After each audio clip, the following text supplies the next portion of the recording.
செந்தூரம் TV நேயர்கள் அனைவருக்கும் வணக்கம்.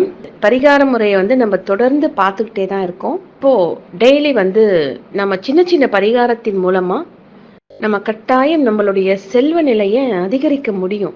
அதற்கு இன்னைக்கு உண்டான பதிவுல நாம என்ன செய்யணும் அப்படின்றது பார்க்கலாம். காலையில எந்திரிச்சு ஏதாச்சும் ஒரு விலங்கினுக்கு நம்ம எதனா ஒரு உணவு கொடுக்கணும். அதுதான் நம்மளுடைய இயற்கை. நம்ம பசுமாடுன்னு ஆல்ரெடி சொல்லியிருந்தோம். ஒரு சில வீட்டில் எனக்கு பசுமாடு வராதுங்க அப்படின்னு சொன்னீங்கன்னா, ஒன்றும் இல்லை, எல்லார் வீட்டுக்குமே காக்கா அப்படின்றது வரும். காகத்திற்கு உணவளிப்பது சிறப்பு. அதுவும் இந்த மாலைய பட்சம் இப்பெல்லாம் நடந்துட்டு இருக்கு இல்லையா, நமக்கு மாலைய அமாவாசை வரைக்குமே மாலைய பட்சத்துல தான் இருக்கோம். நம்ம இந்த மாலைய பட்சம் அன்னைக்கு கூட பித்ருக்களுக்கு உண்டான காலம் அப்படின்னு நம்ம இதை சொல்றோம். அப்போ டெய்லி காகைக்கு உணவளிப்பது உங்களால என்ன பண்ண முடியுமோ, காலையில சாதம் வடிச்சிட்டு தயிர் கலந்து கூட காகைக்கு வச்சிடலாம். சாதம் வைக்கும்போது ஒண்ணு கவனிக்கணும், கட்டாயம் தண்ணி வைக்கணும். சின்ன இதுல தண்ணி வைக்கணும். அது ரெண்டு சேர்த்துத்தான் நீங்க வைக்கணும்.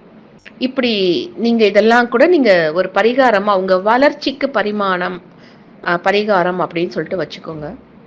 அந்த வளர்ச்சிக்கு பரிகாரத்துக்கு இதெல்லாம் உங்களுக்கு ரொம்பவே கை கொடுக்கும்.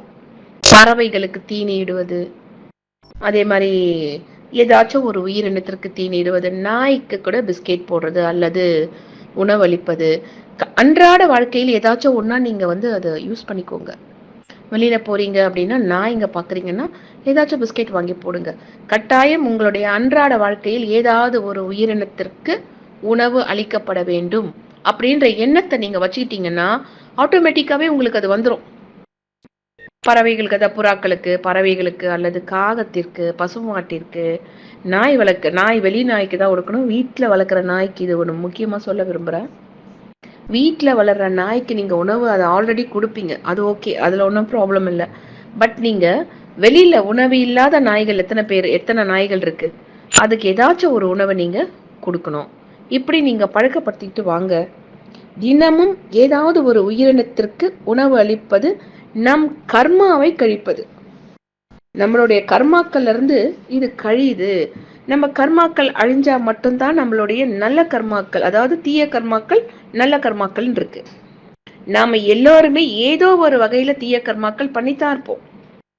அந்த தீய கர்மாக்களை அழிப்பதற்கு இந்த ஏதாவது ஒரு உயிரினத்திற்கு உணவு அளிப்பது மிக சிறந்த சிறந்த சிறந்த பரிகாரமா கருதப்படுகிறது. இதெல்லாம் செய்யுங்க. செஞ்சுட்டு உங்க வீட்டில் எப்படி இருக்கு அப்படின்றத எனக்கு கமெண்ட்ஸ் பண்ணி சொல்லுங்க.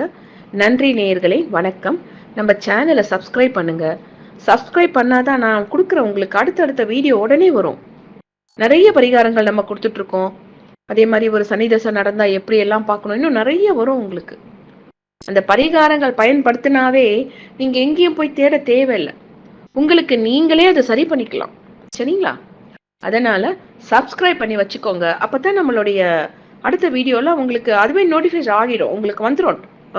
அதை பார்த்துட்டு நீங்க பயன்பெறலாம். ஓகே, நன்றி நேயர்களே, வணக்கம். நாளைக்கு சந்திப்போம்.